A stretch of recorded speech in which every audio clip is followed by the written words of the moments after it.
This is Kelly, Office Manager at Apologia Educational Ministries, and with her help I'm going to review the terms of motion that we will use in this course. Kelly is currently in the anatomical position. Now we will go through flexion and extension. In flexion, you decrease the angle between the bones that are connected by a joint. In extension, you increase the angle between the bones.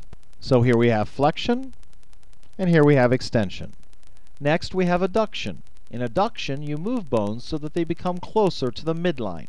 The opposite motion is abduction, where the bones are pulled farther away from the midline. So here we have adduction and abduction. Here's another example of abduction and adduction. As Kelly moves her arms away from her midline, that is abduction, and as she pulls them back in, that is adduction. Next we have circumduction. Circumduction can only be done by ball and socket joints.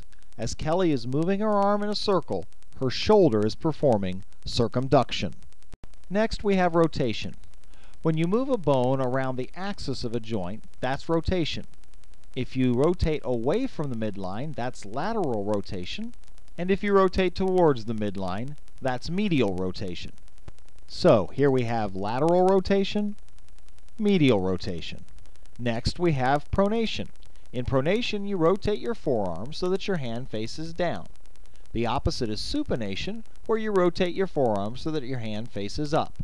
Pronation, supination. Next we have plantar flexion. Standing on your tiptoes requires plantar flexion.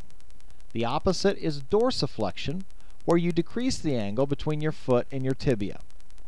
So here we have plantar flexion, dorsiflexion. It's a bit easier to see this if Kelly sits down. So here's dorsiflexion, plantar flexion. The final motion terms also deal with the foot.